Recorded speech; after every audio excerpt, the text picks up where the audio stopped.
வணக்கம். தமிழக அரசியல் களம் பரபரப்பா போயிட்டு இருக்குது. திமுக, காங்கிரஸ் மறுபடியும் பிரச்சனையை கிளப்பி இருக்கிறாங்க அப்படின்றத நம்ம பார்க்க முடியுது. ஆரம்பத்துல காங்கிரஸ்ல இருக்கக்கூடிய ஒரு கோஷ்டி விஜய் கூட போகணும் அப்படின்னு சொல்லி இருக்கக்கூடிய ஒரு அணி. அவர்களுக்கும் திமுகவினுடைய அணிக்கும் இடையில வந்துட்டு வாய்க்கா தகராறு இருந்தது. ஒரு கட்டத்துக்கு மேல காங்கிரசினுடைய தலைவர்கள் எல்லாத்தையும் ஒரு 40 பேரை வந்து தில்லிக்கு கூப்பிட்டு இந்த மாதிரி பொது வழியில நீங்க கூட்டணி பத்தி மற்ற கட்சிகளை விமர்சனம் செய்ய வேணாம், கூட்டணி பத்தின பேச்சுக்களையும் பொது வழியில பேச வேணாம், நாங்க பாத்துக்கிறோம் அப்படின்ற மாதிரி தில்லி தலைமை அமுச்சு வச்சுட்டாங்க. வந்ததுக்கு அப்புறமாவும் மாணிக்கம் தாக்கூர் மாதிரியான ஆட்கள் அல்ற சில்ற ஐடிவிங் அப்படின்ற மாதிரி விமர்சனங்களை பண்ணிட்டு தான் இருந்தாங்க. நேற்றைக்கு இந்த விஷயம் உச்சகட்டத்தை எட்டியிருக்குது அப்படின்றத நம்ம பார்க்கிறோம்.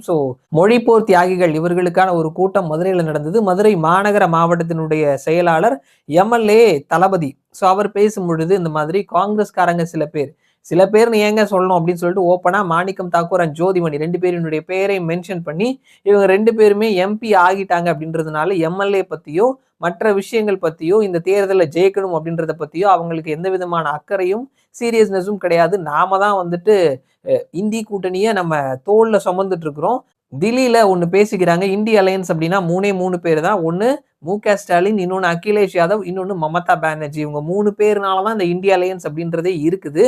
நாம அந்த அளவுக்கு இந்திய அலையன்ஸை தக்க வச்சுக்கிறதுல முக்கியமான பங்காற்றிட்டு இருக்கிறோம். ஆனா இவங்க இந்த மாதிரி எல்லாம் பண்ணிட்டு இருக்கிறாங்க.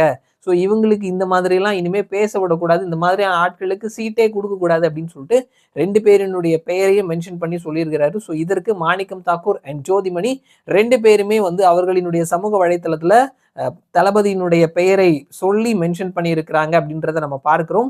மாணிக்கம் தாக்கூர் என்ன சொல்லி இருக்கிறாருன்னா, இந்த முறை மதுரை வடக்கு தொகுதியில காங்கிரஸ் வேட்பாளர் நிற்க வேணும்னு சொல்லிட்டு அன்பு தலைவர் மல்லிகார்ஜுன கார்கே கிட்ட கோரிக்கை வைப்பேன்.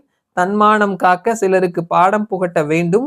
அதிகார திமிருடன் இருந்தால் தோழமை கட்சிகள் அமைதியாக இருக்கும் காலம் முடிந்து விட்டது அப்படின்னு சொல்லியிருக்கிறாரு. ஜோதிமணி என்ன சொல்லியிருக்கிறாங்கன்னா, திமுக சட்டமன்ற உறுப்பினர் திரு கோ தளபதி அவர்கள் தேவையில்லாமல் என்னை வம்புக்கு இழுக்கக்கூடாது. நீங்கள் மதுரையில் இருக்கிறீர்கள், நான் கரூரில் இருக்கிறேன். என்னை பற்றி பேச வேண்டிய அவசியம் உங்களுக்கு என்ன இருக்கிறது? காங்கிரஸ் கட்சியில் யார் போட்டியிட வேண்டும் என்பதை எமது தலைவர் ராகுல் காந்தி முடிவு செய்வார். அது குறித்து உங்களிடம் யாரும் ஆலோசனை கேட்கவில்லை. அதே போல காங்கிரஸ் கட்சியை இப்படி தொடர்ந்து பொதுவெளியில் அவமதிப்பதை நாங்கள் வேடிக்கை பார்த்து கொண்டிருக்க மாட்டோம். களத்தில் செயல்படுவதில் கடுமையான நெருக்கடிகள் உள்ள போதும் கூட்டணி தர்மம் கருதியும் முதலமைச்சர் அண்ணனுக்காகவும் நாம் அனுசரித்து செல்கின்றோம், அமைதி காக்கின்றோம். கூட்டணியின் கண்ணியம் கருதி இதுவரை நான் எதிர்கொள்ளும் பிரச்சனைகளை கூட பேச வேண்டிய இடத்தில் நான் பேசியிருக்கிறேன். வயதிலும் அனுபவத்திலும் மூத்தவர் நீங்கள். அதே கண்ணியத்தை நீங்களும் கடைபிடிப்பதுதான் நல்லது. தமிழ்நாட்டில் இந்தியா கூட்டணியினுடைய தலைவராக பொறுப்புடன் நடந்து கொள்ளும் முதலமைச்சர் அவர்களை தர்ம சங்கடத்துக்கு உள்ளாக்காமல் அரசியல் செய்யுங்கள், அதுதான் அனைவருக்கும் நல்லது அப்படின்னு சொல்லி பேசியிருக்கிறாங்க. இப்படியா பொது வழியில பிரச்சனை வந்துருச்சு.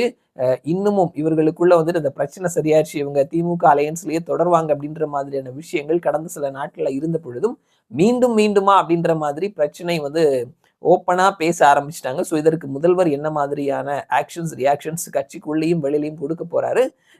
காங்கிரஸ்காரர்கள் அமைதியாவாங்களா, மறுபடியும் தொடர்வாங்களா அப்படின்றது ஒரு கேள்விக்குறியா இருக்குது. நம்ம ஏற்கனவே சொல்லியிருந்த மாதிரி அதிமுக பாஜக அலையன்ஸ் ஆரம்பத்துல எப்படி இருந்ததோ அதே நிலைமைக்கு இப்போ காங்கிரஸ் திமுகவினுடைய அலையன்ஸ் போயிட்டு இருக்குது அப்படின்றத பார்க்க முடியுது. பார்க்கலாம் அடுத்தடுத்த நகர்வுகள் என்ன மாதிரி போகுது அப்படின்னு சொல்லிட்டு. மறுபடியும் நான் உங்களை இன்னொரு வீடியோல சந்திக்கிறேன். அது வரைக்கும் நன்றி.